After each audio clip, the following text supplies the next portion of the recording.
उस हिसाब से फिर उसने बताया कि मैंने चेक किया कि ऐसा ऐसा है, तो मैंने उसको पूछा सर क्या इशू है एग्जैक्टली, ये 3-3 महीने में पेमेंट क्यों आ रहा है तो बड़ा आ रहा है 2 करोड़ 3 करोड़ ऐसे ही।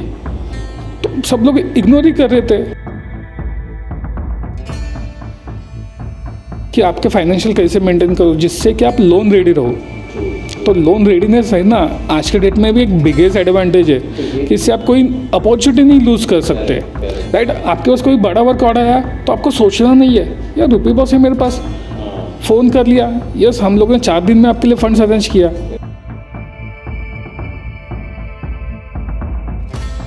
You have to just ready कैसे हो सकता है with the right compliance.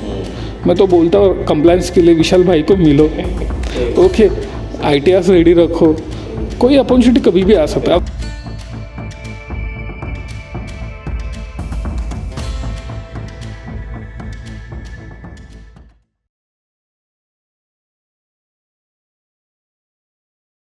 Hello and welcome to one more episode of Eye2Eye, where we call startup founders or key management persons from that company and try and learn something from their journey. I am your host CA Vishal Mehta, representing my own startup, Prophetic Business Solutions Private Limited, which deals with CFO services and international tax restructuring. Today we have with us Mr. Pramod More, Deputy General Manager of Rupee Boss, which is one of the leading loan distribution companies in India. Glad to have you here, Mr. Pramod. Thank you. I am someone who deals with finance as a virtual CFO. You provide loans, so आज बहुत ही interesting discussion. Yes, definitely. And in fact, audience के लिए शायद कुछ solutions भी अपने podcast द्वारा मिल जाए. Definitely. आज काफ़ी interesting होगा podcast, Yes, sure. because we both are from the finance background. Finance background. So basically, although it's not your own company, Yes. but DGM is a position which is of top management. So you would know a bit about Rupee Boss journey also. Sure. Which generally happens always to be our first question कि जो company start हुई उसकी क्या journey. Right. And also we would like to know journey of Pramod More also कि आपने finance कब चुना, Rupee Boss कब चुना और आज यहाँ तक कैसे पहुँचे. Definitely Vishal bhai. First I like to thank you to invite me on this platform. Okay, so we'll quickly start with the Rupee Boss introduction. So Rupee Boss is a fintech company.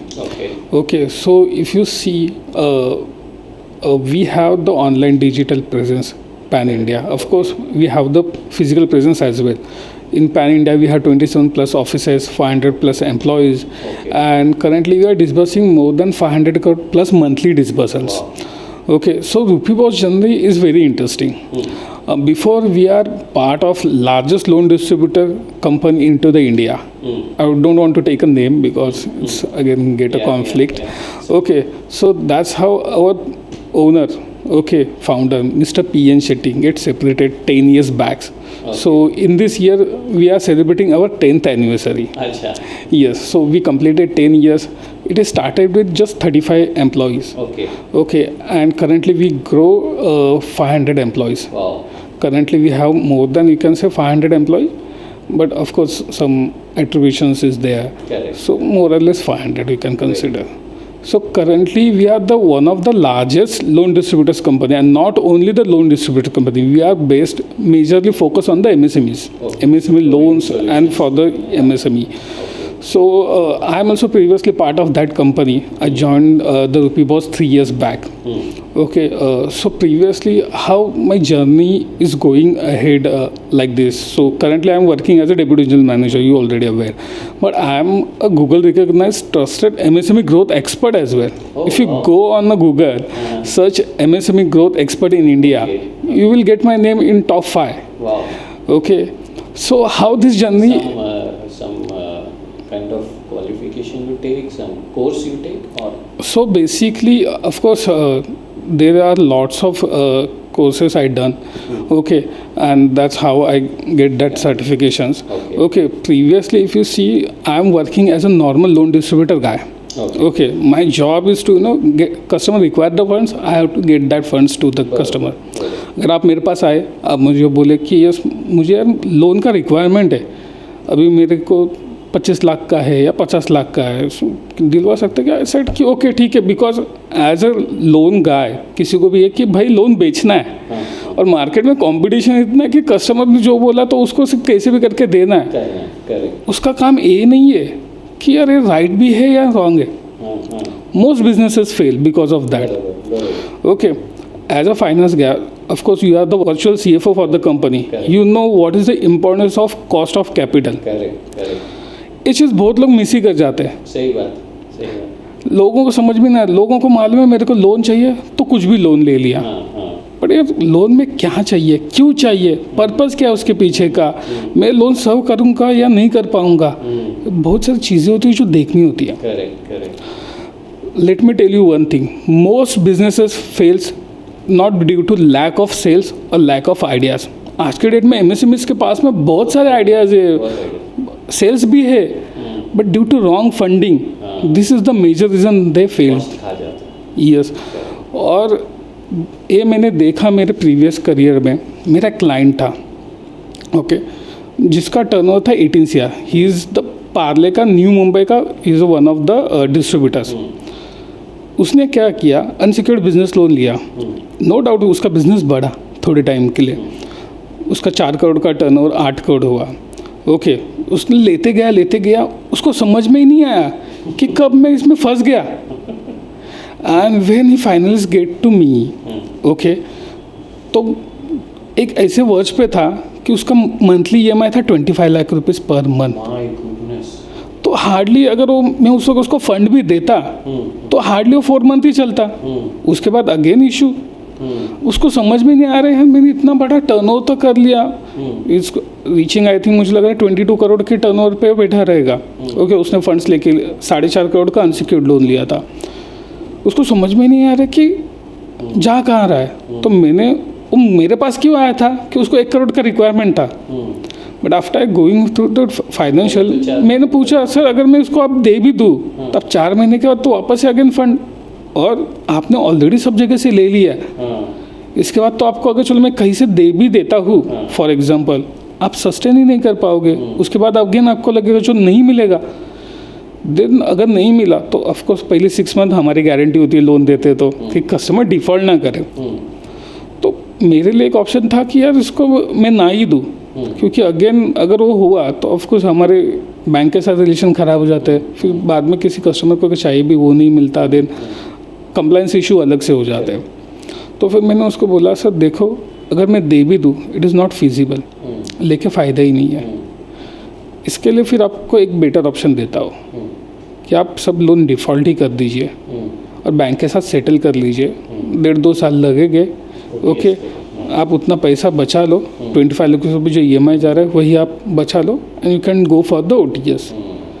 क्योंकि अगर आप अटक ही जाओगे, क्योंकि Covid में आपको बोल रहे हैम्पर हुआ था, तब से अब बर्डन बढ़ा, फिर आप टर्नओवर बढ़ा रहे हो, लेकिन हार्डली बहुत कम बढ़ रहा है, लेकिन एक्चुअली रियल कैश फ्लो नहीं आ रहा है। 25 लाख का अगर आपको EMI पे करना है तो टर्नओवर कितना एक्स होना चाहिए तब? तो टर्नओवर तो अलग बात आ गई, लेकिन मंथली आपका जो cash flow, profit margin, profit basically, not only the cash flow, revenue में बोल रहा हूँ। रेवेन्यू तो यार अगर आप 22 करोड़ करते हो तो 2 करोड़ का तो रेवेन्यू हो रहा है, बट आपका प्रॉफिट मार्जिन उसमें सर आपका 35 लाख चाहिए। ऑफ कोर्स कैश नहीं अटकना चाहिए, 35 लाख तो मिनिमम आना चाहिए आपका एक्सपेंस वगैरह निकाल के, जो है नहीं। आपका पार्ले में मार्जिन कितना, हार्डली 10% का, वो इवन लेस दैन दैट नहीं हो पाएगा। तो मैंने इस हिसाब से उसको एडवाइस दिया। देन आई रियलाइज अरे यार मार्केट में मतलब हम लोन देते लेकिन उसका एक्चुअल में क्या हो रहा है बाद में कस्टमर का इसका पता नहीं चलता। Then I decide let's go for 1 step further, okay, and एक MSME के लिए कुछ काम करते हैं। Okay, that's how this journey goes. फिर उसके बाद आता है मोदी जी का अपना $5 ट्रिलियन का इकोनॉमी का सपना। तो any how I am the finance background, मेरा तो एक था ही कि यार इस जर्नी में मुझे कुछ कंट्रीब्यूट करना है, MSMEs के लिए कुछ करना है, because I am into this sector. और मोदी जी ने बोला है कि अभी हम 5 ट्रिलियन इकोनॉमी करेंगे, तो मैंने भी अपना एक सचा लिया कि मैं इंडियन इकोनॉमी में 1 ट्रिलियन का कंट्रीब्यूशन दूंगा। ओके, वो कैसे दूंगा? By empowering the MSMEs, by providing their right funding. Correct. तो this how journey is growing now. Nice vision. Normally बोलते हैं कि वही बिजनेसमैन सक्सेसफुल होते हैं जो कोई सॉल्यूशन माइंड में रख के जाते हैं। डेफिनेटली। तो अर्निंग उसमें से आ ही जाता है। तो रूपी बॉस ने तो बहुत सबसे बड़ा सोल्यूशन माइंड में रखा है कि लोगों के बिजनेस को सही तरह से फंडिंग दो, वो solution is one of the best. Definitely. और उसी के जरिए रूपी बॉस अपना अर्निंग भी कर लेता है, और 500 लोग is not a small number. Yes, they are also contributing in a way towards this growing economy. Now जो आपने आंसर दिया उसी पे बेस्ड इंटरेस्टिंग क्वेश्चन है जो आई एम श्योर हर एक बिजनेसमैन को होगा, जो आपने टच बेस तो किया है कि लोन चाहिए, बराबर। और मार्केट में लोन के नाम शायद इसी वजह से आए कि ये चाहिए तो ये लो, ये चाहिए तो ये लो, लेकिन लोगों तक वो नॉलेज गई नहीं। राइट। जैसे ओडी कब लेना चाहिए, सीसी कब लेना चाहिए, कोलेट्रल कब देना चाहिए, Right. सिक्योर्ड कब, अनसिक्योर्ड कब, तो उसमें से 2-4 मेन। राइट। होम तो पता है सबको, होम Right. तो नाम से ही एसोसिएटेड, बट जब बिजनेस लोन की बात आती तब का जो कन्फ्यूजन है, और इस तरह ना हो जाए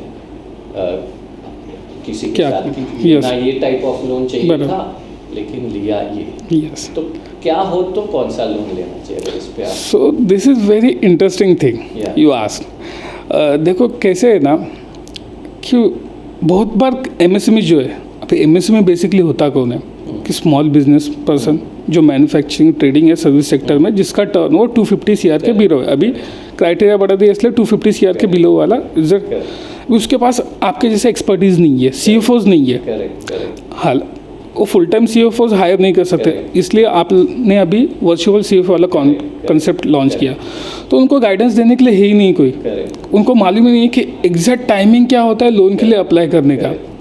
जब कैश क्रंच आता है ना, उसके बाद वो भागता है कि मेरे को अभी लोन चाहिए, हाँ, तब जाके उसको गलत वाला ही तो अभी उसके पास ऑप्शन नहीं है। जब अगर कैश फ्लो आ ही गया तो आप मेरे को बताओ फिर क्या ऑप्शन है उसके पास। जो मैं दूंगा या कोई लोन एडवाइजर उसको देगा वही ऑप्शन है। करेक्ट। वहाँ पे वो डिमांड नहीं कर सकता कि लेना क्या है। करेक्ट। तो कभी भी जब लोन लेते हैं ना तो उसका प्लानिंग एक 6 मंथ पहले ही होता है। करेक्ट। जैसे कि आप Expansion CFOs हो, सोच रहे हो। Yes, correct. तो आपको मालूम है कि अभी अगर ये एक्सपेंशन सोच रहा है तो मुझे ITR किस हिसाब से इसका फाइल करना है, तो आप वहाँ पे गाइड करते हो उनको। लेकिन वो पूछते नहीं, वो कभी पूछते हैं कि उनको लगता है कि चलो मेरा पेमेंट अभी आया नहीं है पार्टी से, कैश क्रंच हो गया, तब जाके वो, हाँ, तो अगर हो ही गया तो उसके बाद क्या ही है। Correct. Bank is not full now days. Correct. अभी जो डिजिटल इंडिया जो ट्रांसफॉर्म हुआ है, उस जो डिजिटल लेंडिंग्स भी आई, इमीडिएटली पता चल जाता है बैंक को, भाई इसका तो कैश फ्लो कंसिडर करके। और मेजरली कुछ लोग तो इतने हाइट्स होते हैं कि ये लोग वेट करते कि यार मेरा पैसा आएगा तब मैं EMI पे करूँगा, और जब एक्चुअल में नहीं आता बाउंस होता है उसके बाद निकलते हैं। अब अगर EMI बाउंस ही हुआ है तो उसके बाद कैसे मिलेगा। और लोग बोलते हैं कि यार पैसे नहीं है तभी तो आए तुम्हारे पास लोन लेने के लिए। हाँ, ये मैंने सुना काफी। तो आप ही बताओ कि इसमें कैसे फंड्स दिया जा सकता है।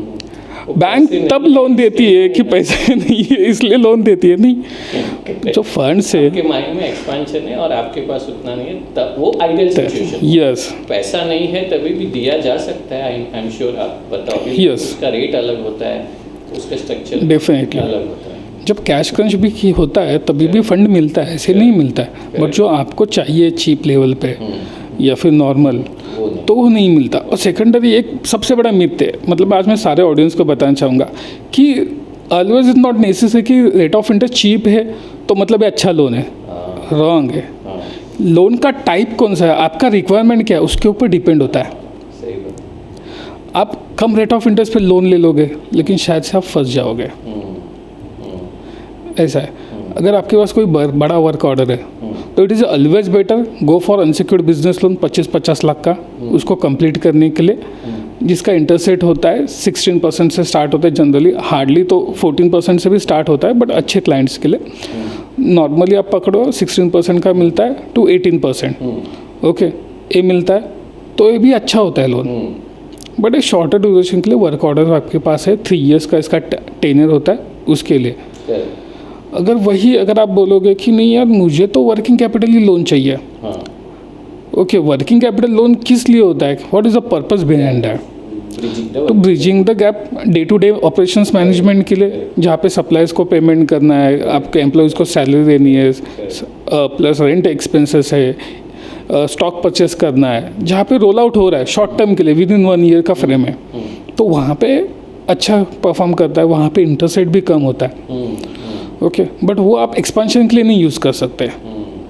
तो अगर आप वर्किंग कैपिटल में क्या मतलब आपका कैश क्रंच आ जाएगा फिर। बताना ये कि लोग इसका वाला पर्पस बता के यूज दूसरी जगह करते हैं, यस, मतलब जानबूझ के या गलती से, मतलब दोनों चीज़ें हो जाती है। अप्रोच यू कि मेरे को working capital loan better rate पे मिल रहा है, तो मैं उसे अनसिक्योर्ड नाम क्यों दूँ, मैं इधर से उठाता हूँ, यूज़ करता हूँ उधर, बराबर, ऐसा बहुत बार होता है। अभी इसमें मिसकंसेप्शन ऐसे ना, फर्स्ट थिंग तो लोगों को क्या लगता है वर्किंग कैपिटल लेके एक्सपेंशन करना है उनको, तो ये कम्प्लीटली रॉन्ग है।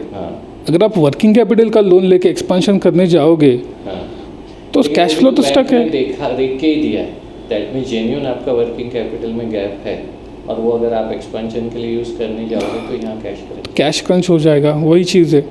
अभी वर्किंग कैपिटल जो मिलता है कम्प्लीटली, उसका क्या है, ओडीसीसी फैसिलिटी मिलती है, बेसिकली ओवरड्राफ्ट फैसिलिटी। आपके बैंक के अंदर एक लिमिट सेट की जाती है, ताकि कि अगर आपके बैंक में पैसा भी नहीं रहे तो भी अगर आपके कोई पेमेंट्स हुए तो उसमें से कटेंगे, जब आपके पास आएंगे तो you can refill that amount. It is like the normal bank account की तरह होता है। एक्सपेंशंस के लिए आते हैं टर्म लोन मेजरली, जो मॉर्गेज लोन हम बोलते हैं। ओके, मॉर्गेज लोन में क्या होता है सबसे बेस्ट कि इंटरेस्ट रेट भी कम होता है। अगर आप ऑफकोर्स कोई कोलैटरल ले रहे हो, इजी टू गेट होते हैं। ओके, उसमें टेनर भी आपको बड़ा मिल जाता है 15 साल वगैरह के लिए, तो आप फंड्स एक्सपेंशन के लिए यूज़ कर सकते हो, जहाँ पे आपका फ्यूचर रेवेन्यू पे आप फोरकास्ट करके एक प्री EMI आपका EMI होता है कि भाई मैं मंथली इतना EMI जाएगा आपका, which is always good for you. तो मॉर्गेज लोन हमेशा एक्सपेंशन के लिए ही यूज़ किए जाए। अभी समझो कोई फैक्ट्री बिल्डिंग बांध रहा है, expansion based on a general expansion, कोई स्पेसिफिक वर्क ऑर्डर नहीं, अभी हम लोग और ग्रो होना चाहते हैं, Yes. so we want to build another building or another Yes. extension to the space so that more machines can be built. Yes. तो उस केस में वही बन रहा वाला बिल्डिंग को मॉर्गेज कर सकते नहीं ना, चुना बिल्डिंग को करना पड़ेगा, राइट? मैं बताता हूँ। वो तो बन रहा है। समझ में आया। तो इसमें क्या होता है, it is a project loan. ठीक है, अगर आप अलग से प्रोजेक्ट सेटअप कर रहे हो तो इट कम्प्लीटली एक अलग प्रोजेक्ट लोन में आ जाता है, जिसमें एक SPV वगैरह बनाया जाता है। Okay, special purpose vehicle company, और उसमें ड्राइव किया जाता है। और दूसरा आता है कैपेक्स लोन। कैपेक्स और ओपेक्स बेसिकली आप ही का एक वर्टिकल है, उसको जैसे थोड़ा सा एक्सटेंड कर रहे हो तो कैपेक्स लोन में आ जाता है। ओके, तो वहाँ पे आपको एक जो लोन्स है ना इजीली मिल भी जाते हैं, क्योंकि ऑलरेडी आपका ट्रैक है। सही बात। ओके, उसमें कोई इतना चैलेंज नहीं है। एंड बट ये फिर लोन टाइप कौन सा बैठेगा इसमें? मॉर्गेज के लिए कुछ और मॉर्गेज करना पड़ेगा? हाँ, तो इसमें क्या है ना कि अगर सपोज आप कोई लैंड परचेज करके वहाँ पे कंस्ट्रक्शन कर रहे हो तो ये प्रोजेक्ट फाइनेंस है, तो उसमें जो लैंड है it is the primary collateral. अच्छा, वो बाय डिफ़ॉल्ट ही आएगा, उसमें आपके पास ऑप्शन नहीं है दे या नहीं दे। इसके अलावा हो सकता है बैंक आपको सेकेंडरी कोलैटरल पूछे, डिपेंड करता है। अभी ना देना चाहो तो नॉर्मल रेट में बैठ जाएगा अनसिक्योर्ड वाला, या क्या बोलते हैं उसको, मैं बताता हूँ। तो विदाउट कोलैटरल तो इसमें कैसा है कि हर एक बैंक का रिस्क एपेटाइज, उसका policy is different. Okay, depend करता है बैंक पे। अभी नाउ डेज एक बहुत अच्छी स्कीम चलती है गवर्नमेंट की, CGTMSE स्कीम, आपने सुना रहेगा। पहले 5 करोड़ थी, अभी 10 करोड़ हो गई। तो अगर आपके पास प्राइमरी कोलैटरल तो है जहाँ पे आप कंस्ट्रक्ट कर रहे हो, बैंक ले लेगी, तो उसका एक वैल्यू होता है, but bank will not consider as a collateral they, कि आपको सेकेंडरी देना है कि आपका खुद का एक घर। अगर आप चले कितने भी अमाउंट का हो, आपने दे दिया ना, तो बैंक को एक कंफर्ट होता है कि दिस फाउंडर इज जेन्युइन, तो वहाँ पे वो बैंक फंड कर सकता है। अगर वो नहीं देना चाहते होके भी, तो बैंक विल थिंक कि भाई कल चल के प्रोजेक्ट लॉस भी जा सकता है, इसलिए वो हिचकिचाते हैं शायद। हाँ, इसीलिए मेजरली प्रोजेक्ट फाइनेंस फेल हो जाते हैं। मतलब आप कहीं पे भी जाओगे प्रोजेक्ट लोन्स लेने के लिए तो इसके लिए, क्योंकि project loan is not your on past track record, तो फ्यूचर में जो कैश फ्लो आने वाला है उसका ही असेसमेंट है। वहाँ पे अभी कोविड के बाद अगर आप देखोगे तो रेशो बहुत कम हो गया। पहले इजीली तो शायद मिल भी जाता था प्रोजेक्ट फाइनेंस, अभी जब से वो इंडस्ट्रीज हैम्पर्स हुए बहुत सारी, उनको मालूम है कि वो लोग ऐसे बिजनेस ढूंढते जो शॉक एब्जॉर्ब कर पाए, उसका founder is ready to take a shock. Okay, और फाउंडर्स को खुद पे कन्विक्शन हो। आप अगर बैंक को कैसे पता चलता है कन्विक्शन है या नहीं है? अगर आप अपनी कोई प्रॉपर्टी दे रहे हो जहाँ पे आप रह रहे हो तो बैंक बोलेगी बंदा जेन्युइन है तो कर लेगी। और अच्छा कैश फ्लो है ऑफ कोर्स, वो बहुत मैटर करता है। और उसके नंबर प्रेजेंट करना जहाँ पे आप लोग हेल्प करते हो, क्योंकि आपने भी बहुत बार देखा रहेगा कि कोई किसी और सीए के पास चले गया, उसने कुछ भी बना के लेके आया, आपके पास जब आता है बोलते अरे ये क्या बनाया हुआ है, सीए का बनाया हुआ लगे नहीं है। हाँ, आपको भी समझ में आ रहा। अगर वो आपको खुद नहीं समझ आ रहा सोचो बैंक को क्या लगता रहेगा। तो फ्यूचर का जो कैश फ्लोज है उसको प्रॉपरली प्रिडिक्ट करना वो बहुत ज़रूरी है। अब ऐसे नहीं कि कुछ भी दिखा दिया, आज मैं कंपनी चालू कर रहा हूँ और अगले साल ही आप बोल रहे हो 10 करोड़ का टर्नओवर। होने के लिए हो भी सकता है, but those industries are different. फिर इंडस्ट्री तो बैंक क्या देखती है कि जेन्युइननेस, भाई कितना रेडीनेस है, कितने आप जो बोल रहे हो उसमें सच्चाई दिखाई दे रही है, आप कितने प्रैक्टिकल बन के चल रहे हो, कंजर्वेटिव कितने हो। सही बात, वो बहुत ज़रूरी है। अगर आप बोलोगे यार तो इसमें हर कोई बोल सकता है कि मैं 100 करोड़ भी डायरेक्टली अगले साल करूँगा, उतने शायद मेरे पास ऑर्डर है, मेरा कॉन्टैक्ट्स है।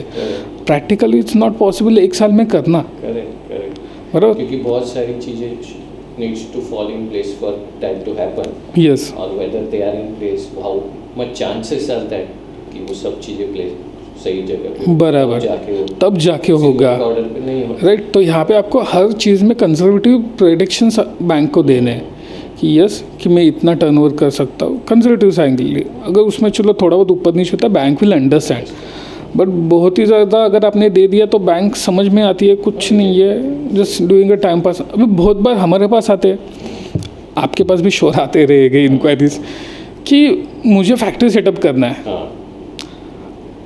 अब फैक्ट्री सेटअप करना है, ठीक है आप कर लो, कोई दिक्कत नहीं है, आपका विजन है, आपको करना है, बिजनेस सही है। इसका मतलब क्या बैंक लोन दे देगी? नहीं, बराबर। बेसिक मिस कर जाते कुछ, क्योंकि उसमें ये भी हो रहा है आजकल कि बहुत सारा मैसेजेस जो आ रहा है, yes. लगने लगा है फंडिंग इजी है, जो है भी, yes. लेकिन बेसिक फंडा जो बरसों से चल रहा है वो कभी नहीं चेंज होगा। एक कि फाउंडर का खुद का पैसा लगना है, राइट, वो लोग मिस कर जाते हैं। राइट, कहीं से कोई मैसेज आ जाता है जो झूठा हो सकता है, वो इंटरप्रेट सही नहीं कर पाता, राइट, या वो सेल्स टीम ने दिया होता है जस्ट अट्रैक्ट करने के लिए, राइट, 100% लोन, और ओनर उसे सीरियसली लेता है कि अरे आजकल तो you are exactly right into this, है ना। यस। तो उससे क्या हो जाता है, हम लोग बोलते हैं ना तो लगता है नहीं तुम अपडेटेड नहीं हो, ये तो लोन मिलता है। yes. तो कुछ जो बरसों से फंडा है वो नहीं चेंज होने वाला। जैसे ओनर को अपना भी कैपिटल डालना है, 2 साल ITR चाहिए, राइट। तो मेरे ये भी सवाल है मेरा, यस, अभी जो लोन थोड़ा इजी हो गया है, तो इन चीज़ों में कुछ एक्सेप्शन आया है क्या? कि जैसे स्टार्टअप है, क्योंकि मैं बहुत सारे स्टार्टअप्स को भी सर्व करता हूँ, और जिसमें फिर इनिशियल फंडिंग हमें एंजल इन्वेस्टर के पास ही जाना पड़ता है, क्योंकि मालूम है बैंक 2 साल के ITR के बगैर नहीं देंगे, right. But am I wrong, क्या बैंक ने भी स्टार्टअप्स को फंडिंग देना चालू किया without 2 years ITR, yes, by looking at the promoter या looking at that project report? ऐसा कोई आया है क्या? Yes. क्योंकि बहुत सुनने में आता है। सो देखो, एक क्या है ना कि इस MSME सेक्टर में हम भी इसके शिकार है, कहीं ना कहीं आप बोल सकते हो कि स्कीम्स तो बहुत सारी है, बहुत मार्केट में चार्ज है, बट उसका क्लैरिटी नहीं है कि एक स्कीम जाके अप्लाई करना कहाँ पे। तो यही प्रॉब्लम हम लोग ग्राउंड रियलिटी पे सॉल्व करते हैं। अगर आपको फंडिंग चाहिए, straightforwardly come to the Rupee Boss, हम लोग आपको बताएंगे कि आप कौन से स्कीम के लिए फिल्टर हो जाएगा, सही गलत, यस। उसमें हम लोग क्या करते हैं कि आप मार्केट में घूम रहे हो, आप शायद 10 लोगों को 15 लोगों को मिलके आप 3-4 महीना आपके वेस्ट करते हो, आप वन स्टॉप सोल्यूशन पे आइए, हमारे पास आइए, हम आपसे कॉल करते हैं, समझते हैं पूरी डिटेल्स, आपकी इंडस्ट्री के हिसाब से आपको स्कीम बताते कि ये स्कीम में आप फॉलो करते हो, आप एलिजिबल हो या नहीं हो, ये हम आपको तभी बता देते हैं। या मैक्सिमम जो आपके डॉक्यूमेंट्स आ जाएंगे हमारे पास तो विथ क्लियरिटी बताते हैं। अगर सपोज फ़ोन पे अगर हमको मतलब मीटिंग में 1-to-1 में अगर क्लियरिटी नहीं आई तो हम लोग जब डॉक्यूमेंट आ जाते हैं उसके बाद बताते हैं, ओके, पूरा चीज़ चेक करने के बाद, क्योंकि हम लोग कोई फेक फॉल्स कमिटमेंट नहीं देना चाहते, ठीक है। अभी आपने जैसे बोला फंडिंग ईजी एक तरीके से हो भी गई है, बट किन के लिए? Those are compliance ready. ये हर किसी के लिए नहीं मिलता। मार्केटिंग वाले मैसेजेस आज के डेट में जो आप देखते हो मैसेजेस कि you are prequalified this loan 15 lakh 25 lakh, okay, this are the marketing gimmicks. आप उस पर क्लिक करोगे, पूरा का पूरा फॉर्म भराएंगे वो आपसे, बरोबर। एप्लीकेशन, जहाँ पे शायद आपका आधा घंटा वेस्ट हो जाएगा। सब डॉक्यूमेंट वहाँ पे ऑफकोर्स अपलोड करने, अपलोड भी नहीं करेंगे तो थैंक टू गॉड आजकल डिजिटल लेंडिंग, एक आप सिर्फ लिंक आता है उसमें ओपन करोगे, OTP डालोगे तो आपका बैंक स्टेटमेंट ऑटोमेटिकली फेच होता है। लोगों को लगता है मैंने डॉक्यूमेंट दिए ही नहीं। आधार कार्ड का वहाँ पे नंबर डालते हो, पैन कार्ड का नंबर डालते हो, और डॉक्यूमेंट बैकएंड में फेच हो रहे। फिनटेक इतना डेवलप हो गया है तो आपको फिजिकली शायद देने की ज़रूरत नहीं है आज के डेट में। KYC on the pan number, Aadhaar number base, या हार्डली आपको एक फ़ोटो अपलोड करना होता है। ओके, वीडियो KYC ऑनलाइन हो जाता है। आपका बैंक स्टेटमेंट ही आजकल मोस्टली जो फिनटेक जब से आया, डिजिटल लेंडिंग आ गया, तो बैंक क्या कर रही है कि जो भी बैंक स्टेटमेंट है उसके ऊपर ज़्यादा करके लेंड करे, because of that is the easy lending option for them, क्योंकि वो कैश फ्लो बेस है। सही बात। आपके बैंक में उनको कैश फ्लो दिख रहा है तो आपको फंड कर रही है, डिपेंड ऑन द उनके प्री एलिजिबिलिटी। तो अभी कुछ मैसेज जेन्युइन भी होते जो आपके बैंक से आपको खुद आते, जहाँ पे आपका अकाउंट है, अगर उसमें ऐसा है you are preapproved, that means yes you are eligible. जहाँ पे आपको सिर्फ KYC करके आपको डिसबर्समेंट लेना है, उसमें आपको कुछ नहीं करना है। प्री क्वालिफाई का मतलब होता है कि पूरा प्रोसेस करना ही है, आप एलिजिबल नहीं हो, और जब अप्लाई करोगे उसके बाद आपका फाइल रिजेक्ट ही होने वाला है। ऑफ कोर्स जब स्क्रूटिनी होगी उसके बाद, हमारे पास बहुत बार ऐसे आता है, मुझे बहुत सारे क्लाइंट्स बोलते हैं कि सर मेरे को तो मैसेज आया बैंक से कि मेरे को तो 15 लाख मिल रहा है, आप तो बोल रहे हो मैं एलिजिबल ही नहीं हूँ लोन के लिए। मैं बोलता हूँ सर आप अप्लाई कर लो, मिल रहा है वहाँ पे, तो आप क्यों आए मेरे पास में? तो फिर बोलता है सर मैंने किया था बट वो रिजेक्ट हो गया, लेकिन मेरे को फिर बजाज से आया है। मैं बोला सर आप प्लीज़ ले लो। वो तो अलग चैप्टर है। वो अलग चीज़ें हो गई, ठीक है, बट इसमें इतना चाहो से ना, इतना कॉम्प्लिकेशन है कि लोगों को क्लियरिटी नहीं है। क्लैरिटी नहीं है, लिटरली नहीं क्लियर, क्लियरिटी नहीं हो गई है कि लोग बहुत कंफ्यूज है कि क्या मेरे को मिल रहा है, क्या नहीं मिल सकता है। और मार्केटिंग की वजह से बहुत मिसकंसेप्शन आ जाते हैं, लोगों को लगता है यार मेरा तो काफ़ी अच्छा है ITR वगैरह, मेरे को अच्छा मिल जाएगा। आपका ITR अच्छा है, चलो आपका मैं बोलता हूँ 15 करोड़ के, इसका मतलब आपको लोन मिलेगा? नहीं मिलेगा। मैं रियल लाइफ एग्जांपल देता हूँ। मेरा क्लाइंट था, मैं नाम नहीं लूँगा ऑफ कोर्स कि थोड़े फिर बोलेगी यार ये चीज़ें, क्योंकि हाँ ऑफ कोर्स, और बहुत सारे मेरे क्लाइंट्स होते हैं मैं उनके नाम नहीं प्रेफर करता। तो they are into the chemical industry, manufacturing है, 15 करोड़ का टर्नओवर, तो आइडियल कस्टमर है, कोई भी दे देगा। बट फिर भी उसको बैंक में गया, नहीं मिला, उसने क्या किया, किसी एजेंट को फाइल दिया, उसके पास 2-3 शायद बैंक थे, वहाँ पे उसने डाला, नहीं मिला फंड, परेशान हो गए। उसके बाद बोलते यार 15 करोड़ का मेरा टर्नओवर है, मेरे को लोन ही नहीं मिल रहा है। सो somehow he connect with me ICICI securities, हमारा कॉर्पोरेट टाइप है, तो वहाँ के SM ने मुझे दिया कि भाई एक कस्टमर है, आप देख लो कुछ फंडिंग कर सकते तो। मैं क्लाइंट के पास गया, ठीक है, मैंने पहले पूछा भी सर क्या रीज़न है रिजेक्ट होने का, तो बोलते मुझे मालूम ही नहीं। मैं बोला सर अगर आपने किसी को फाइल दिया है या फिर बैंक को दिया है तो आपका राइट बनता है कि पूछना कि क्यों नहीं हुआ है। अगर कोई भी, हमारे पास क्या होता है कि कोई भी आता है कस्टमर, अगर नहीं भी होता है तो हम उसको बताते कि नहीं होने वाला। तो वहाँ पे मैं गया, बिजनेस समझा उसका मॉडल क्या एग्जैक्टली। उसका मॉडल ऐसा था कि उसके पास एक ही बड़ा क्लाइंट था केमिकल इंडस्ट्री का, मेजर बिजनेस उसका वहाँ से ही आ रहा था। सेकेंडरी थिंग, उनका वर्क ऑर्डर ही एक ही इतना बड़ा होता था, उसको कंप्लीट करने के लिए उनको 3 महीने लग जाते थे। तो 3 महीने में एक क्रेडिट, ओके, और डेबिट ठीक थे। अभी आज के डेट में जो बैंकिंग हो गया, this is very important thing. आज के डेट में रिलेशनशिप बैंकिंग नहीं बचा है जो पहले था, अभी डिजिटल बेस आ गया है, डेटा ड्रिवन बैंकिंग आ गया, डेटा ड्रिवन बैंकिंग। यहाँ पे मैं कुछ ऑफकोर्स टिप्स भी दूंगा अपने दर्शकों को कि जहाँ पे वो लोग प्रॉपरली उनके मतलब they are compliance ready, loan ready हो जाए, कि कभी भी अगर उनको प्रॉब्लम आ रही है तो उस वक्त लोन ढूंढने के लिए ना जाए, जो फिर उनको जो मिलेगा वो लेना पड़ेगा। तो यहाँ पे सीन था कि बैंक एक ही क्लाइंट से उसका धंधा हो रहा था और वो भी 3 महीने में, जबकि बैंक को क्या चाहिए, जब से डिजिटल लेंडिंग आया अभी आजकल कोई नहीं देखता, सिस्टम में डालते, लॉगिन होता है, AIML से सैंक्शन आता है, उसके बाद क्रेडिट पीडी होता है, समझते हैं, अगर सही लगा तो देते हैं, अदरवाइज नहीं देते, इवन सिस्टम में सैंक्शन आने के बाद भी। तो सिस्टम से सैंक्शन ही नहीं आ रहा तो आगे क्या होगा? पीढ़ी तक तो बात ही नहीं। और ऑफ कोर्स आज के डेट में बैंक में अगर आप जाओगे, इवन आपके खुद के बैंक में भी हर कोई नया आ रहे में, अगर आप बोलोगे मुझे होम लोन चाहिए, वो बोलेगा यस सर अभी 7.3 पे मिल रहा है, दे दूंगा। उसको मालूम ही नहीं भाई सामने वाले का प्रोफाइल क्या है। तो आ गया, चलो हाँ, बाद में वो उसको क्या लगता है कि मेरा बैंक के मैनेजर ने बोला है ना, RM ने बोला है, तो मेरे को भी 7.3 पे मिलेगा। बट अरे उसको प्रोफाइल ही नहीं मालूम तुम्हारा कि क्या करते हो क्या नहीं, कितना डिटेल में है, क्या चीज़ें हैं। शायद हो सकता है उसने सिर्फ बैंकिंग ट्रांजेक्शन देख के बोला। हाँ, जब बैंक पूरा एनालाइज करते तो पूरा ओवरऑल 360 डिग्री होता है, सब चीज़ें आती है। तो उस हिसाब से फिर उसने बताया कि मैंने चेक किया कि ऐसा ऐसा है, तो मैंने उसको पूछा सर क्या इशू है एग्जैक्टली, ये 3 महीने में पेमेंट क्यों आ रहा है तो बड़ा आ रहा है 2 करोड़ 3 करोड़ ऐसे ही। तो सब लोग इग्नोर ही कर रहे थे। मैं बोला बिजनेस से तो अच्छा है, कैश फ्लो इज़ गुड।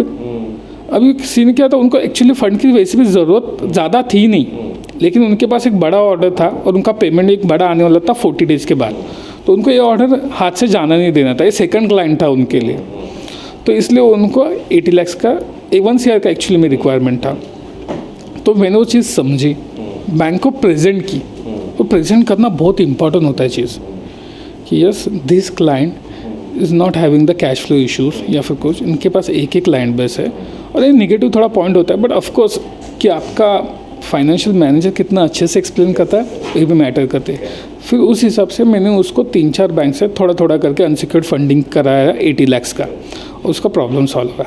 तो क्लाइंट आज भी मेरे साथ कनेक्ट में है। So I think this brings to question जो आपने पार्शियली आंसर कर ही दिया, बट फिर भी कि क्यों लोग बैंक के पास ना जाए डायरेक्टली और रूपी बॉस जैसे। डेफिनेटली ये एक एग्जांपल द्वारा Yes, उसका भी आंसर yes. आ गया, बट और कोई रीजंस लाइक क्योंकि मैन्युफैक्चरिंग हो या सर्विस कंपनी सबकी अपनी बैंक Right. और आजकल डायरेक्ट बैंक को भी सेल्स टारगेट दिए गए रहते कि वो भी अप्रोच कर ही लेते। डेफिनेटली फिर भी ऐसे लोग वहाँ ना जाके क्यों रूपी बॉस के पास आए, उसका Definitely. Reason.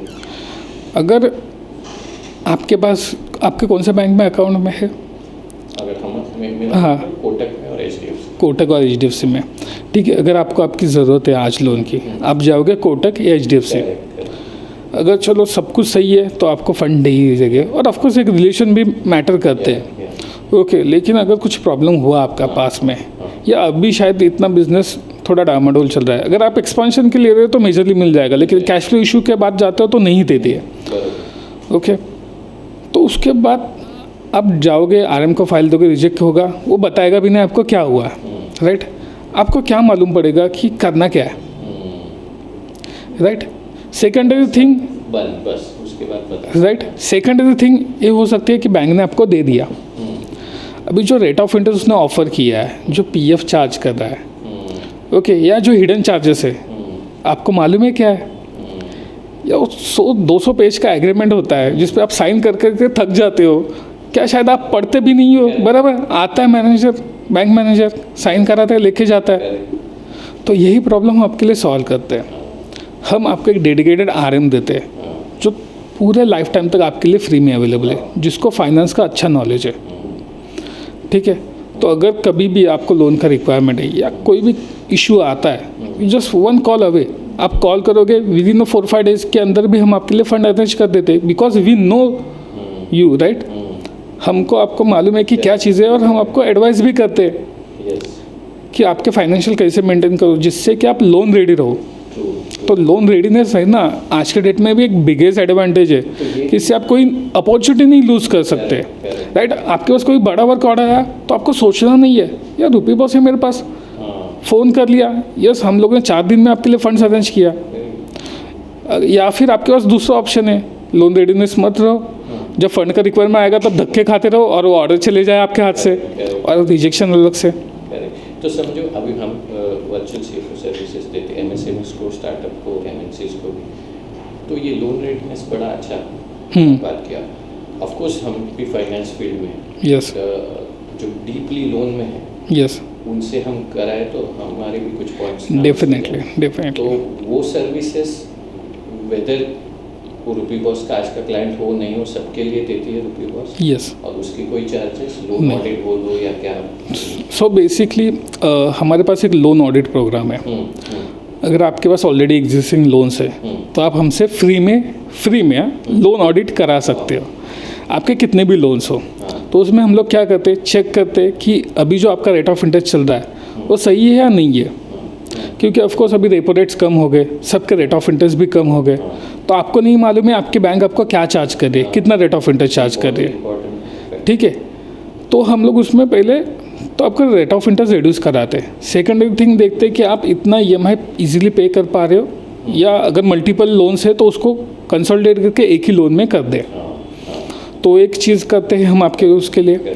Secondary thing check करते हैं आपके एग्रीमेंट्स में कि बैंक कोई हिडन चार्जेस तो नहीं लगा रहा है। अगर लगा रहा है तो उसको एलिमिनेट करते हैं। रेट ऑफ इंटरेस्ट जो है आपका यहाँ से एक बैंक से दूसरे बैंक में ट्रांसफ़र कराते हैं, जहाँ पे हम आपको कुछ पैसे आपके सेव करते हैं। अभी मैं आपको एक एग्जांपल दूँ, ठीक है, बैलेंस ट्रांसफ़र का बेनिफिट क्या है। अगर सपोज आपका एक 50 लाख का होम लोन है, आपने 30 ईयर्स के लिए लिया है, ठीक है, उसमें अगर आपने एक 2 साल भी EMI पे किया हुआ है, ठीक है, और आपका रेट ऑफ इंटरेस्ट चल रहा है 9.5, अगर इसको मैं 50 पैसे भी अगर कम करा रहा हूँ ना, तो भी आप मुझे बताओ कि कितना पैसा बच सकता है आपका।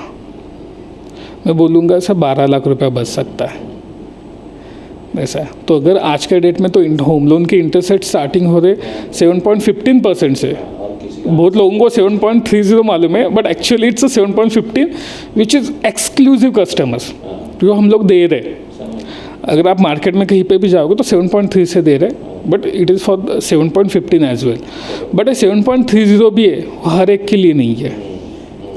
डिपेंड्स कि अगर आपका बिजनेस हो, अच्छा कैश फ्लो हो, अगर आप किसी कंपनी में काम करें तो आपकी सैलरी हाई हो, अच्छी हो, subject to CIBIL score 825 plus, तब जाके आपको 7.3 का मिल रहा है। इससे बहुत इम्पोर्टेंट एस्पेक्ट पे हमारे सिबिल, वो जिसने भी वो स्टार्ट किया इंडिया में, बहुत ही बैंक वालों के लिए बहुत अच्छा हो गया, इनफैक्ट कंज्यूमर्स के लिए भी अच्छा ही हो गया, बट लोग समझ नहीं रहे आज भी उतना अंदर वो सिबिल कैसे ठीक रखा जाए ये नहीं पता होता है, या किसी को कभी ये पता नहीं होता है कि सिबिल शुरू ही नहीं हो, वो भी कभी कभी प्रॉब्लम। अच्छा, हाँ, बिकॉज कुछ लोन लिया ही नहीं ना credit card, right, zero CIBIL है, तो you are not a defaulter, but you have not created only CIBIL, yes, right, वो प्रॉब्लम। यस, तो उसके बारे में जरा हाईलाइट करो कि क्यों डेफिनेटली क्रेडिट लेना भी इम्पोर्टेंट है और फिर टाइम पे करना भी इम्पोर्टेंट। तो क्या होता है कि एक होता है कि आपका क्रेडिट वर्थिनेस होता है सिबिल। सिबिल में भी 2 टाइप आते हैं, एक आपका होता है नॉर्मल जो हम सिबिल निकालते हैं ट्रांस यूनियन वाला, दूसरा होता है आपका कंपनी सिबिल जिसको बोलते हैं CMR रेटिंग्स। उसका होता है 1 to 10 तक, जितना रेटिंग कम रहेगा विच इज़ गुड। अगर आप CMR 3 के अंदर तो आपकी कंपनी अच्छी है, एक कंपनी का सिबिल होता है। और आपका एक होता है इंडिविजुअल, राइट, जिसका रेटिंग मैक्सिमम आप 900 तक होता है। अगर आपका सपोज सिबिल 650 प्लस है तो भी आपको लोन मिल सकता है, बट जनरली अगर आपके पास 700 प्लस है तो चांसेस बढ़ जाते हैं। अगर 700 के बिलो चले जाओगे तो बहुत ज़्यादा क्वेश्चनिंग हो जाती है बैंक से, और बहुत सारी बैंक्स तो 650 के बिलो देती ही नहीं है। मतलब अभी हार्डली आई थिंक मुझे लग रहा है कि कोई दे रहा रहेगा, लेकिन सबने डिसकंटिन्यू कर दिया बिलो 650, तो आप मेजर डिफ़ॉल्टर में आ गए हो। अभी डिफ़ॉल्टर क्या होता है, आपका EMI है आज 5 तारीख को, बाउंस हुआ, आपने पे किया 10 तारीख को, ठीक है, तो बहुत सारे लोगों को मालूम है कि मैंने डिफ़ॉल्ट ही नहीं किया EMI, उसको लगता है कि मैं तो भर रहा हूँ, मेरे तो EMI भर रहा है, मैं कहाँ डिफ़ॉल्टर हुआ। मेरा EMI पिछले 6 महीने से 5 तारीख को कट रहा था, 5 तारीख का डेट है, मैं 10 तारीख तो भर ही रहा हूँ, मैं डिफ़ॉल्टर नहीं हूँ, but it is a defaulter. और यहाँ पे ही फिर नहीं होता लोन, क्योंकि जो डेज है डीलेज और जो डिफ़ॉल्ट है वो काउंट किया जाता है। तो सबसे बेस्ट होता है कि आप कभी भी लोन लेने से पहले, इसलिए हम बोलते हैं कि 6 मंथ पहले से प्रिपरेशन स्टार्ट होता है। सिबिल रिपोर्ट निकालो आपका, ठीक है, सिबिल रिपोर्ट निकालोगे, उसमें देखो कि भाई अभी मेरे सब EMI ऑन टाइम तो जा रहा है, उसमें कुछ DPDs तो नहीं दिख रहे। अगर DPDs दिख रहे तो उसको करेक्ट करो, टाइम पे करो। अगर आप लेटेस्ट 6 मंथ में भी अगर सब कुछ सही रखते हो तो भी आपका सिबिल स्कोर 700 प्लस चले जाता है और आपको लोन मिलने के चांसेस बढ़ जाते हैं। अगर आप उसको पे ही नहीं कर रहे हो, वैसे कंटिन्यू रख रहे हो और आप लोन लेने के जा रहे हो, कोई बैंक देगी नहीं और दिया भी तो भी आपको बहुत महंगी। यस, अगर मैं आप बोलूँ अनसिक्योर्ड लोन का, ऐसे मेरा एक कस्टमर था, ओके, जिसका रिसेंट में नहीं, लास्ट 3 मंथ्स पहले ही मतलब था, उसके 3 मंथ के बाद उसने कंटिन्यू रख के आया था, तो उसको अनसिक्योर्ड बिजनेस लोन का रेट ऑफ इंटरेस्ट पड़ा 28%। बट उसके पास ऑप्शन नहीं था, लेना ही था, ऑफ कोर्स लेना ही था, बट इतना ज़्यादा रिस्क भी था ना। बैंक क्या देखती है कि आपका पर्सनल हाइजीन आपने कैसे मेंटेन रखा हुआ है, मतलब banking hygiene, that is more matter. अभी यहाँ पे अगर हम देखोगे कि हम लोग कैसे हेल्प करते हैं, मैं रिसेंटली बता देता हूँ कि शायद आप भी उसको जानते रहोगे, ठीक है। एक कस्टमर है हमारे, ठीक है, अलग नेटवर्किंग प्लेटफॉर्म जैसे अपना भारत मिक्स है वैसे ही अदर प्लेटफॉर्म पे कनेक्टेड है। तो उनका बिजनेस है वेयर हाउस का, 50% कैश में होता है, 50% उनका ऑन बैंकिंग होता है। कैश फ्लो काफ़ी तगड़ा है, काफ़ी तगड़ा है, बट प्रॉब्लम क्या है कि बंदे ने कभी सीरियसली लिया ही नहीं लोन को। उसको लगता है ठीक है, क्या लगता था मालूम है कि मैं कभी भी भर दूंगा, चलेगा ना, मैं भर तो रहा हूँ। आज उसका EMI है 28-29 का, वो अगले महीने में 15-20 तारीख को पे कर रहा हूँ, तो उसको लगता था नहीं। और ऐसा नहीं कि पैसे नहीं है, अच्छा, पैसा है, बट बिजी सो से मेनी थिंग्स, उसको टाइम नहीं या फिर याद नहीं रहता था और बाउंस हो जाता है, क्योंकि उसका होम लोन ओडी था, ECS वाला नहीं था, तो उसमें फिजिकली उसको ट्रांसफ़र करना पड़ता था और कर रहा है। अब जाके उसको जो प्रॉपर्टी लेनी थी, तब पहले खुद के बैंक के पास गया, वहाँ पर रिजेक्ट कर दिया उन्होंने, रिजेक्ट हुआ। बोलता अरे ये कैसे हुआ करके।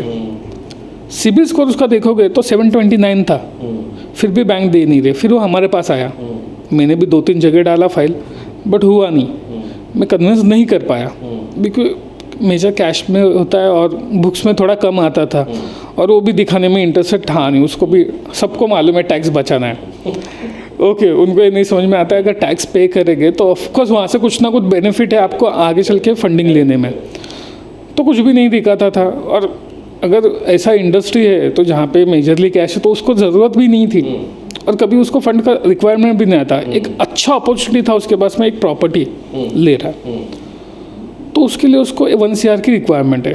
उस प्रॉपर्टी से वो कमाएगा बहुत, हालांकि ज़्यादा, ठीक है, मंथली वो 3.5 लाख रुपए या 4 लाख रुपए का रेवेन्यू करेगा। तो 1 CR के लिए EMI हार्डली कितने का आ रहा है आपको, वो 1 लाख रुपीज़ का, और इतना ज़्यादा इनकम है। तो ही सेड मेरे पास फंड्स नहीं है तो मैं लोन लेता हूँ। गया, मैंने भी किया, नहीं हुआ, तो मैंने उसको एडवाइस किया, सर अभी एक तो टाइम पे पहले EMI पे कीजिए, वेट करो 3 मंथ्स के लिए, जनरली 6 मंथ होता है, बट 3 मंथ्स के लिए, 3 मंथ्स उससे टाइम पे EMI पे करवाए, उसके बाकी फाइनेंशियल डिसिप्लिन सही किए, उसके कुछ अनसिक्योर्ड उसने छोटे मोटे लोन लिए थे वो भी क्लोज कराए। अभी हमने उसका फिर उसके बाद फाइल डाला आदित्य बिरला में, और वहाँ से उसका सैंक्शन निकाला।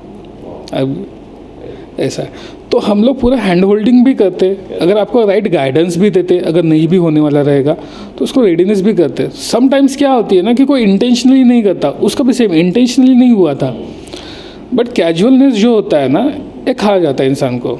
अगर आपको ग्रो करना है ना, मैं एक की फॉर्मूला देता हूँ 2026 में, be loan ready, compliance ready रहो। अगर कंप्लायंस में अगर आप आज के डेट में बैंक्स डिजिटल लेंडिंग आ गया है तो डेटा ड्रिवन हो गए, उनको मैटर क्या करता है कि भाई आपके बैंक अकाउंट में पैसा आ रहा है नहीं आ रहा है, आप GST टाइम पे कर रहे हो या नहीं कर रहे हो। आप मानोगे नहीं, GST लोन होता ही है, वो तो एक प्रोग्राम आ ही गया कि जैसे कि बैंकिंग प्रोग्राम हो गया, GST हो गया और ITR हो गया, 3 टाइप के होते हैं प्रोग्राम। उसमें भी क्या है ना कि अगर भले आप बैंकिंग पे भी ले रहे हो आपके कैश फ्लो पे, लेकिन अगर आपका GST लेट है तो भी आपका लोन रिजेक्ट हो जाता है। अगर आप ESIC या फिर PF भी लेट पे कर रहे हो ना तो भी रिजेक्ट हो जाता है। तो जो स्टैट्यूटरी ड्यूज़ है वो भी पे करना ज़रूरी है, और ये सबकी इन्फॉर्मेशन बैंक निकालता है, ऑनलाइन ही है। कस्टमर को समझ में नहीं आता, उसको लगता है ठीक है PF है यार, लेट पे किया क्या फ़र्क पड़ता है, GST है 2-4 दिन लेट ही पे कर देता हूँ, कितना ही पेनल्टी मारेंगे वो लोग, बट उनको समझ में नहीं आता ये मेरे को आगे प्रॉब्लम देगी। तो अगर बिगेस्ट अगर मैं बोलूँ कि मिंत्रा जो है 2026 में ग्रो होने का, देखो अपॉर्चुनिटी कहाँ से आएगी आप बोल नहीं सकते, कभी भी आपको आ सकते हैं। You have to just ready कैसे हो सकता है? With the right compliance. मैं तो बोलता हूँ कंप्लायंस के लिए विशाल भाई को मिलो, ओके, ITRs रेडी रखो, कोई अपॉर्चुनिटी कभी भी आ सकता है। ऑफकोर्स टैक्स सेव करो, मैं ये नहीं बोल रहा यार ज़्यादा टैक्स भी पे करो, बट उसके भी जैसे आप बोले टैक्स सेव के अब लीगल मीन्स है, जैसे Yes. Company startup tax registered है, startup registered with the tax exemption वाला रजिस्ट्रेशन।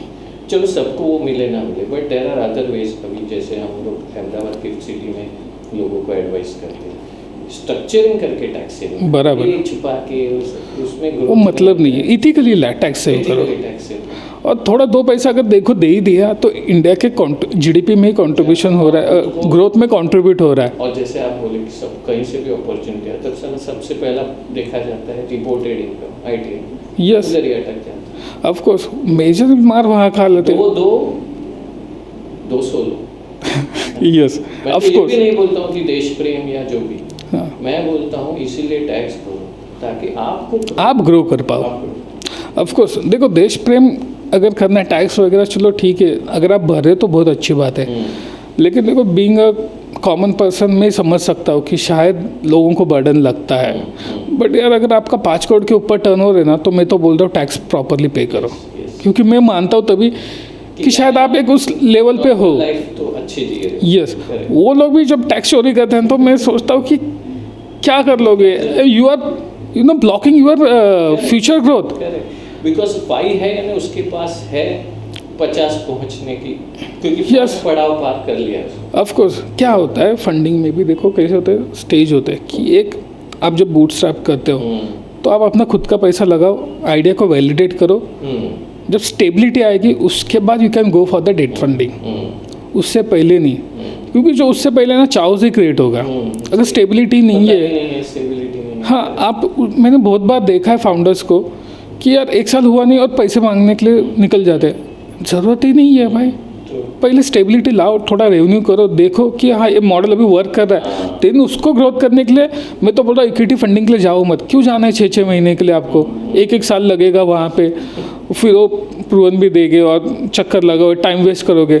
आप डेट फंडिंग ले लो, विद इन 1 मंथ के अंदर मैं दिला दूंगा आपको, राइट। अगर क्या प्रॉब्लम है, अगर आपको मिल ही रहा है और अगर अच्छा प्रॉफिट है आपके पास में तो मैं आपको कर दूंगा। अगर आप 8% का भी ग्रॉस मार्जिन कर रहे हो ना, तो भी मैं आपको अच्छी फंडिंग दिला सकता हूँ जहाँ पे आप सही करोगे। अभी 8% के नीचे अगर आप बिजनेस कर रहे हो तो शायद क्यों कर रहे हो, आप बंद करो, स्टार्टअप करो और पैसे बंद करो, मैं तो बोलूँगा फिर बिजनेस नहीं हुआ, you are not MSME then, right. तो ऐसी चीज़ है, तो उसमें जब आपकी स्टेबिलिटी आ जाती है ना, then you have to introduce the debt funding. Debt funding में भी बहुत सारे ऑप्शंस है, जैसे अनसिक्योर्ड बिजनेस लोन हो गया, मॉर्गेज लोन ले सकते हो अगर आपके पास कुछ कोलैटरल है, गवर्नमेंट सब्सिडाइज कर रही है या सब्सिडीज़ देती है आपके लिए, लो टेक्नोलॉजी अपग्रेडेशन के लिए फंड्स दे रही है, ओके। सिडबी के लिए, सिडबी लोन से मशीन्स वगैरह के लिए, CGTMS का स्कीम है जो 10 करोड़ तक हो गया है, उसके ऊपर भी बात करेंगे डेफिनेटली। तो ये सब आप फंड्स लेके आपका बिजनेस अच्छा ग्रो कर सकते हो। 5 करोड़ से जा सकता है आपका 50 करोड़, 100 करोड़, इवन 100 करोड़ के टर्नओवर तक आज के डेट में जो गवर्नमेंट है CGTMS स्कीम दे रही है, वर्किंग कैपिटल दे रही है 10 करोड़ का, तो इतना इनफ है आपको 100 करोड़। उसके बाद तो आपके पास बहुत सारे ऑप्शन ओपन हो जाते हैं। अच्छा, ये CGTMS अपने पहले भी टच किया, मोटा रूल क्या है? I think 20% Yes. ऑफ। तो इसके बारे में ना आज मैं बहुत सारे मिसकंसेप्शन तोड़ देना चाहता हूँ, ठीक है। कहीं पे लोग सुनते गवर्नमेंट में या कोई बैंक वाला सुनते आ जाते, बोलते मेरे को CGTMS में लोन चाहिए, 10 करोड़ तक अभी बैंक दे रही है, मेरे को दो।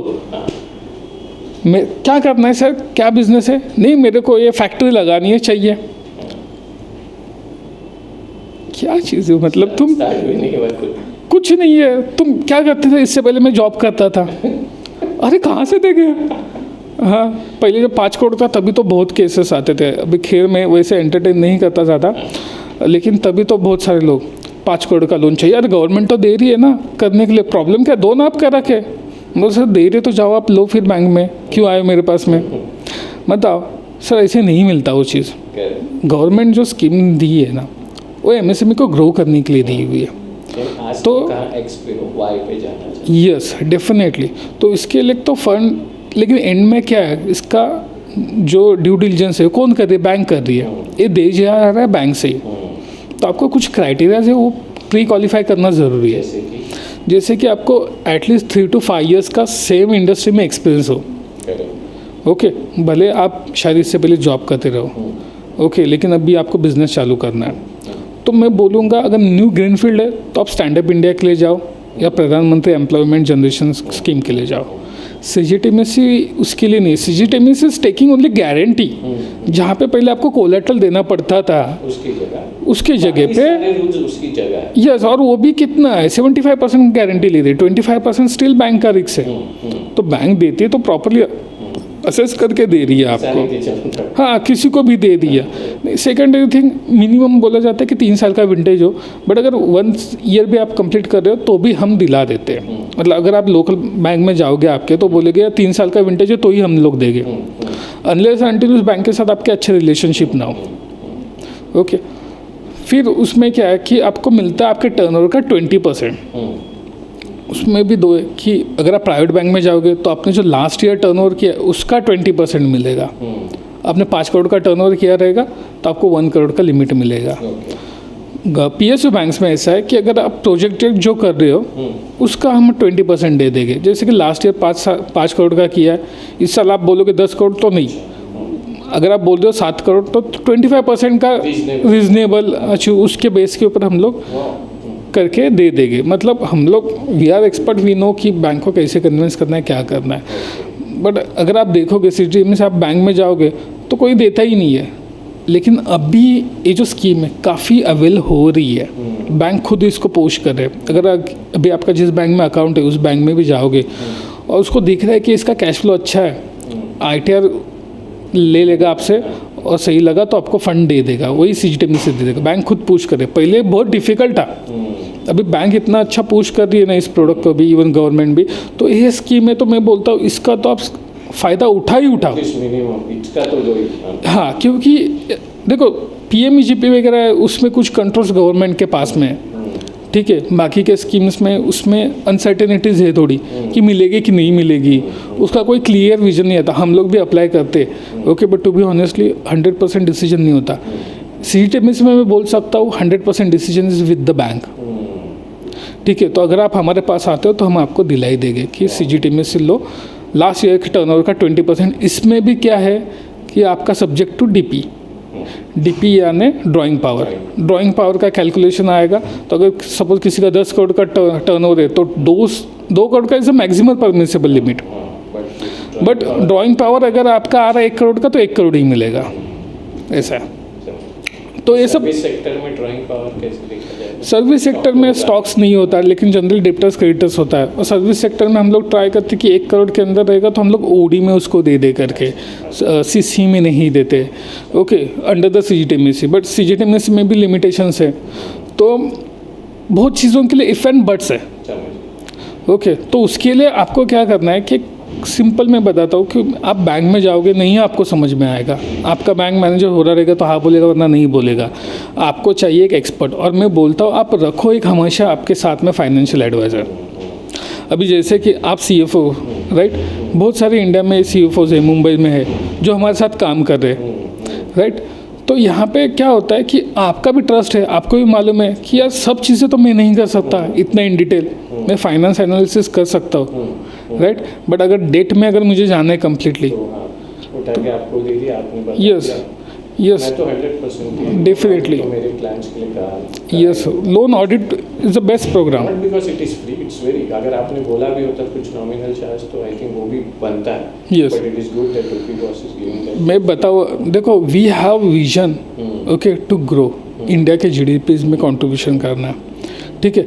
तो हम लोग यहाँ पे ना कोई भी अगर आप बोलोगे कि यार कुछ भी पैसा अंधाधुन कमाने के लिए नहीं बेटे, हमको प्रॉपर सिस्टमेटिक वे में ग्रो होना है। हम लोग अगर आप देखोगे कि 99% हम लोग क्लाइंट को सिंगल पेनी चार्ज नहीं करते, ऊपर से क्लाइंट का पैसा बचा ही देते, बैंक के साथ में रेट ऑफ इंटरेस्ट निगोशिएट करते, ओके, आपको मालूम नहीं है बैंक क्या रेट ऑफ इंटरेस्ट लगा रहे हैं आपको, पीएफ जो लगा रहे हैं उसमें निगोशिएट कर लेते हैं, कोई हिडन चार्जेस रहते हैं उसमें निगोशिएट कर देते हैं, तो उसमें हम आपका पैसा बचाते हैं, हम चार्ज भी नहीं करते except the government scheme. Government scheme में of course we don't get anything from the banks. तो इसलिए आपको अच्छा, तो इसमें मैं दो चार, जैसे आपने थोड़ा टच बेस किया था कि ग्रीन फील्ड है तो स्टार्टअप में जाओ, तो जो सही स्कीम्स चल रही है अभी और जिसमें मिलने के चांसेस, अगर आप उस कैटेगरी में फिट होते हो तो reasonable. Before we close out, वो कुछ चार जैसे टेक्नोलॉजिकल रिलेटेड कुछ। Yes definitely. मैं भी ऐसे कई लोगों को सीएफओ सर्विसेज देता हूँ, तो सब्सिडी भी मैं बात कर रहा हूँ, subsidy. So one is loan at a better rate and second is subsidy. Subsidy means आपको भरना ही नहीं है या कुछ साल के बाद भरना। यस, तो any subsidies going on currently? तो कैसा होता है ना कि अभी गवर्नमेंट जो है ना पहले देती थी, जैसे कि आपको भी मालूम है, आपने बहुत सुना रहेगा, मशीन के लिए 35% सब्सिडीज़ मिल रही है। तो अभी गवर्नमेंट क्या कर रही है, rather than go for the subsidies base, वो स्कीम बेस जा रही है। जितने भी सब्सिडीज़ है धीरे धीरे बंद करती जा रही है सब्सिडी स्कीम। ओके, उसके कुछ एडवांटेज भी थे पहले, लेकिन शायद कुछ डिसएडवांटेज भी लोगों ने उठाए, तो उसकी वजह से बंद किए जा रहे हैं। But of course till the time कुछ सब्सिडीज़ अभी भी है। जैसे कि अगर आप जाते हो प्रधानमंत्री एम्प्लॉयमेंट जनरेशन या CMEGP, chief minister employment generation, वहाँ पे आपको 50 लाख का लोन मिलता है with the rate of interest 10%। Okay, उसमें आपको 15% तक कैपिटल सब्सिडी मिलती है। यस, फिर कुछ इंटर सब्सिडी स्कीम्स भी है, जैसे कि AIF हो गया, एग्रीकल्चर इंफ्रास्ट्रक्चर फंड, जहाँ पे आपको 2 करोड़ तक का लोन मिलता है। वहाँ पे आपको 3% का इंटर सबवेंशन स्कीम मिलता है। अगर आप 9% पे भी इंटर लोन ले रहे हो तो 3% कम हो रहा है। ओके, तो इट कैन ऑल्सो सेव। तो उसमें हर चीज़ में इफ्स एंड बट्स है। अगर आप, हमारा एक प्लेटफॉर्म है, sister concern company MSME Bharat मंच, अगर आप जाओगे msmeBharatmanch.com पे, तो वहाँ पे आपको सब स्कीम्स दिख जाएगी इन डिटेल्स में। उसको अवेल कैसे करना है वो भी दिख जाएगा। वहाँ पे एक फॉर्म भी है, या फिर आप हमारे rupeeboss.com पे चले जाइए, वहाँ पे आप फॉर्म फिल कर दीजिए, आपको कॉल आ जाएगा और हमारा रिलेशनशिप मैनेजर पूरा का पूरा प्रोसीजर कंप्लीट कर देगा। तो that's much easy, we are doing it. जितना ईजी हो सके उतना है कि हम लोग मैन पावर बढ़ा रहे हैं हमारे, क्योंकि हम लोग हर क्लाइंट को एक पर्सनलाइज सर्विस देना चाहते हैं, एक डेडिकेटेड RM देना चाहते हैं। हम लोग नहीं चाहते कि यह क्लाइंट हैसल फेस करे किसी भी लोन लेने के लिए। और स्पेशली क्या होता है कि ये जो गवर्नमेंट स्कीम जब वो जाता है, अभी मैं MSME हूँ, मैं दिल से चाहता हूँ कि ना हर MSME एक स्कीम का फ़ायदा उठाए, क्योंकि बनाई है इसलिए, लेकिन राइट इन्फॉर्मेशन ही नहीं, राइट प्लेटफॉर्म ही नहीं है, लोगों को मालूम ही नहीं जाना कहाँ पे, राइट। तो कहीं ना कहीं you are not getting that benefit, तो आप कहीं ना कहीं आपकी ग्रोथ रोक रहे हो या बाकी लोगों से कम परफॉर्म कर रहे हो, ऐसा। तो इसमें PMGP CMGP बताया है, सब्सिडी स्कीम है। दूसरा है CLSS scheme, credit linkage subsidy scheme, तो उसमें अप टू 15% कैपिटल सब्सिडी जाती है टेक्नोलॉजी अपग्रेडेशन के लिए। और सबसे बेस्ट जो है उसके लिए जो स्पेंड किया उसमें यस 15% आपको देना नहीं है, वो यस देना नहीं, वो फॉर्म में आपको रिटर्न आता है बाद में, FD के फॉर्म में। हाँ, तो उसमें क्या है ना कि गवर्नमेंट ऐसा डायरेक्टली नहीं करती कि देना नहीं है, वो आपको लोन आपका टेनर ख़त्म होता है उसके बाद, तब तक वो FD बना के रखेगी जी। अलग अलग स्कीम में अलग अलग पैरामीटर्स है ऐसे, बट एक मोस्ट कॉमन है जो CGTMSE, जिसका स्कीम का बेनिफिट हर एक ने मेरे हिसाब से उठाना चाहिए, बहुत ही सही है। और इट इज़ जो है ना प्रॉब्लम सॉल्व कर रही है MSME का, क्योंकि MSME को चैलेंज क्या होता है, कैश फ्लो का, बराबर, कि यार मेरे पास पेमेंट्स लेट आ रहे हैं, सप्लायर्स के, क्लाइंट्स के पेमेंट लेट आ रहे हैं, तब सप्लायर्स मेरे को तुरंत पेमेंट मांग रहा है। ओके, मुझे करना है, मेरे पास ये नहीं। पहले क्या होता था कि आपको कोलैटरल देना पड़ता था वर्किंग कैपिटल लेने के लिए, राइट, तो enable to grow your business, right. अभी जब से स्कीम आई ना, आपको वर्किंग कैपिटल मिल रहा है, आपका कैश फ्लो इशू रिसॉल्व हो रहा है, तो आप इवेंचुअली ग्रो कर रहे हो हर साल बिजनेस प्रॉपरली। इमीडिएट ग्रोथ आपको थोड़ा सा जो चाहिए होता है वो मिल जाता है। यस, जो सस्टेनेबिलिटी होती है ना ग्रोथ के लिए, वो मिल जाती है। बहुत बार क्या होता है, कैश क्रंच की वजह से बिजनेस फेल होते हैं, आपको भी मालूम है। किसी पार्टी ने पेमेंट नहीं दिया पैसा अटका, EMI बाउंस हुआ, कुछ लिया रहेगा, या फिर आगे पेमेंट नहीं कर पाया, एम्प्लॉयज़ को पेमेंट नहीं कर पाया, छोड़ के चले गए, ख़त्म हो गया बिजनेस, या फिर एक इफेक्ट तो होता है उसका। अगर वर्किंग कैपिटल लिमिट, चलो मैं ये नहीं बोल रहा आप लोन लो, वर्किंग कैपिटल भी लेके रखा आपने, मत यूज़ करो, इंटरेस्ट ही नहीं है यार उसके ऊपर, नहीं यूज़ कर रहे तो। अगर आपने लिमिट ली तो जब आप यूज़ कर रहे हो तभी लग रहा है, वो भी जितने दिन के लिए यूज़ कर रहे हो तभी लग रहा है। 10% के हिसाब से अगर आप बोलोगे कि मैंने 10 दिन के लिए 1 लाख रुपए यूज़ किया तो क्या ही जाएगा, राइट। तो कोई इतनी डिफ़िकल्ट बात नहीं होती है, बट वो है ना, it's safe giving a security. दिमाग में एक सिक्योरिटी होती है कि भाई मेरे पास लगा तो मेरे पास है। तो और वी क्लोज, आप कोई 3 या चाहिए तो 5 टिप्स देना चाहो MSME में। जैसे मैंने तो टेक अवेज रखे ही है आज की discussion, Okay. Audit, yes CGTM, चाहे और लोग नाम CGTM, Yes. बट आप यस, डेफिनेटली देखो, टेक अवेज में ये देना चाहूँगा कि फर्स्ट थिंग तो बी कंप्लायंस रेडी, बहुत इंपॉर्टेंट है आज के डेट में, क्योंकि मैं देखते हूँ हमारे पास इतने सारे फाइल आते हैं, एंड ऑफ द रिजेक्शन, मतलब बहुत सारे रिजेक्शन उसमें होते हैं, क्योंकि कंप्लायंस ही उनके नीड नहीं है। शायद बिजनेस मॉडल आपका बहुत अच्छा है, लेकिन अगर आप कंप्लायंस रेडी नहीं हो और लोन रेडीनेस नहीं है ना, तो ख़त्म है बॉस, आपका राइट अपॉर्चुनिटी आप लूज़ कर रहे हो, and cost you in crores as well, ठीक है। सेकेंडरी टेक अवेज में ये देना चाहूँगा कि डू योर लोन ऑडिट, कि जहाँ पे अगर आप बर्डन फील कर रहे हो, नहीं भी कर रहे हो, तो भी चेक कर लो हमारे से कि क्या आपके बैंक ने आपको जो दिया है, is it a right product, क्या जो मैंने प्रोडक्ट लिया है ये शायद मेरी रिक्वायरमेंट के हिसाब से ज़रूरत है। क्योंकि देखो सिर्फ 4 लोन नहीं है, home loan, mortgage loan, business loan, personal loan, ये 4 लोन नहीं है, बहुत सारे लोन प्रोडक्ट है उसके अलावा। मैं भी बताता हूँ, जैसे कि वर्किंग कैपिटल में हो गया CC/OD, CC और OD दोनों भी अलग अलग चीज़ें है तो लिमिट सी बैंक में, लेकिन दोनों का भी वर्किंग थोड़ा सा डिफरेंट होता है। ओके, सेकेंडरी आता है bill discounting, okay, supply chain finance, ठीक है, LC एक्सपोर्ट्स के लिए, इंपोर्ट्स के लिए, बैंक गारंटी आता है कॉन्ट्रैक्टर्स वगैरह के लिए। तो ये जो प्रोडक्ट्स है शायद बहुत कम लोगों को मालूम है, उसका बेनिफिट लेते ही नहीं है। हर एक प्रोडक्ट डिज़ाइन किया है आपके अलग अलग नीड के लिए। भाई आप और मैं बिजनेस कर रहे हैं तो ज़रूरी नहीं जो लोन आपको मिला या बहुत सस्ते पे मिला, एक्सपोर्ट है ही नहीं, मेरा एक्सपोर्ट तो मेरे को कुछ इंसेंटिव भी मिल सकता है, Yes. मुझे LC मिल सकता है। यस, एक्सपोर्ट है वो तो है, चलो अब दोनों का एक्सपोर्ट भी पकड़ लो, लेकिन शायद हो सकता है दोनों का प्रोडक्ट डिफरेंट है, उसका लाइफ साइकिल डिफरेंट है, तो उसके ऊपर भी आपका डिपेंड करता है कि आपने कौन सा लोन प्रोडक्ट लेना चाहिए। और जो ये नहीं समझा और उसने गलत ले लिया तो इसका खामियाजा आगे जाके भुगतना ही पड़ता है, ऐसा है। तो loan readiness, okay, loan audit करा लो। सेकेंडरी थर्ड में ये देना चाहूँगा टिप्स कि यार बिजनेस ग्रो करना है ना तो फंड्स लेना ही पड़ेगा, वो मेंटेलिटी निकाल दो। मैं यहाँ पे ऐसा नहीं कि मैं लोन दे रहा हूँ तो मैं लोगों को प्रमोट कर रहा हूँ लोन लो, कि मैं हमेशा किसी को भी बोलता हूँ कि लोन मत लो। लाइव एग्जांपल मैं बताता हूँ, आप यश को जानते हो, राज का जो डिजिटल ऑडिट में पार्टनर है, उसके फादर का कंपनी है, तो वो आया था मेरे पास लोन ऑडिट के लिए, उसके कोटक का लोन था, बोलता है इसमें देख मेरे को कुछ कम करा के दे दे, ट्रांसफ़र करा के दे दे करके।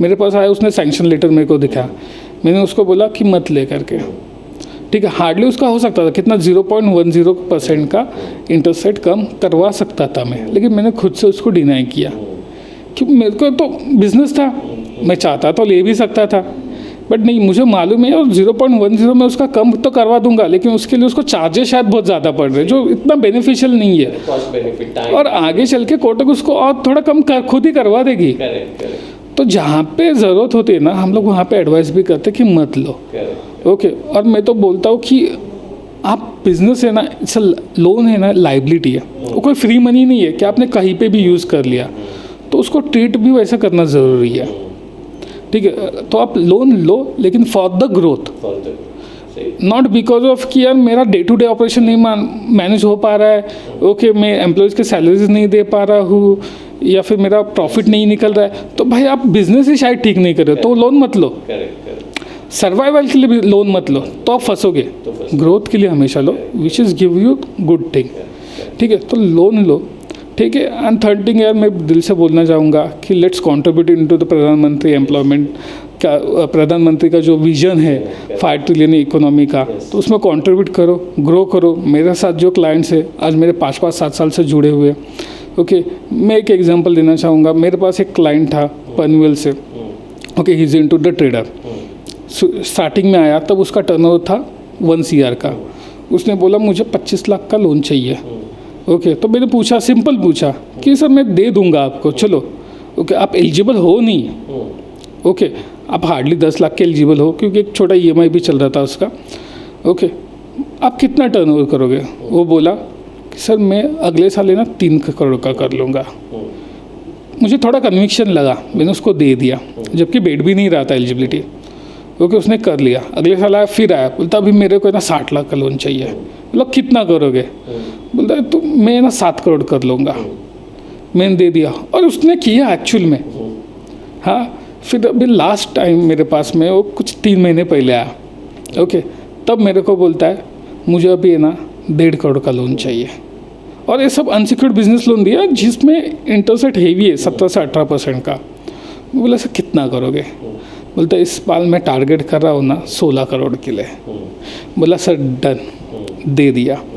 तो जब ये जर्नी देखता हूँ ना कहीं बहुत अच्छा लगता है कि यार मैं कहीं ना कहीं अच्छा कर रहा हूँ, किसी की लाइफ बेटर कर रहा हूँ, इंडिया की GDP में कंट्रीब्यूशन प्रोवाइड कर रहा हूँ, कहीं की लाइफ बेटर। या और अगर आप देखोगे MSME is the major contribution into the India GDP। 30% contribute करते, इंडियन एक्सपोर्ट्स में 45% का कंट्रीब्यूशन है उनका। 110 मिलियन प्लस जॉब क्रिएशन करते, so it's a backbone of economy. जहाँ पे तुम वो उसको एनहांस कर रहे हो ना, अपलिफ्ट कर रहे हो, तो उसका मतलब काम में भी मज़ा आता है। हमें लगता है अल्दो इट्स काम इज़ टू हेक्टिक, क्योंकि आपको भी मालूम है नंबर्स समझना, ये करना, उसको एक्सप्लेन करना बैंक के साथ में, और डेली थ्रू इतने फाइल्स के साथ जाना, इट्स नॉट ईजी, बट मज़ा आता है, ओके। तो मैं यही बोलूँगा कि ग्रो करो। बाकी कुछ भी रहा तो you can connect with us. बाकी आप बिजनेस जानते हो, ओके। बाकी आपकी ग्रो जर्नी आप हमारे पे छोड़ दो, हम कनेक्ट रहेंगे। टाइम हो जाए व्हेन यू, यस, हमारा टैगलाइन हो जाए, चलो, when you need a loan you are not alone. Very good. बहुत अच्छा लगा आपसे बात करके, और एक एपिसोड हम किसी एक प्रोडक्ट पे और डीप जाएंगे। यस डेफिनेटली, शायद क्योंकि एक है आज हमने बहुत बॉर्डर पर्सपेक्टिव लिया ऊपर से। अगर हम पूरा प्रोडक्ट में जाएगा तो समझेगा कि ये इंडस्ट्री वर्क कैसे होती है। Correct, sure. Thanks a lot. Thank you.